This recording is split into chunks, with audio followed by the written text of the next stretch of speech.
Kaçamulla duyunuz yar ya. Neden sizin uyunuz ısıp kapta buyunuz. Kaçamulla duyunuz yar ya. Kızık iki sözünüz oylap yakınızınız. Düşenler siz bilirsiniz yar ya. Kızık iki sözünüz oylap yakınızınız. Düşenler siz bilirsiniz yar ya.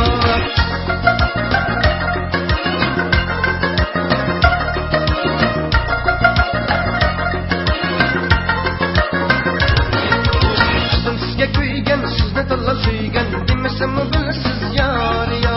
Dostum sizga kuygan sizni talla suygan demesem mi bilasiz yar ya.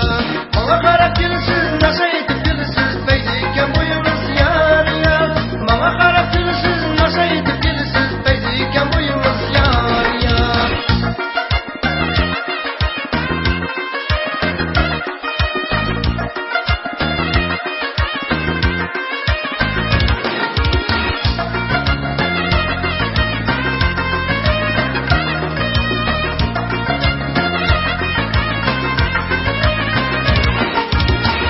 Siz bizga jur bo'laymiz sizga tamom qo'ydi nashini yar ya. Siz bizga jur bo'laymiz sizga tamom qo'ydi nashini yar ya. Naqshimizda almasınlar jamoat almasın ikkimizda gashini yar ya.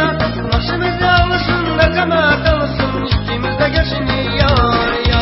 Naqshimizda almasınlar jamoat almasın ikkimizda gashini yar ya. Naqshimizda almasınlar jamoat almasın ikkimizda gashini yar. İkimiz de geçini ya.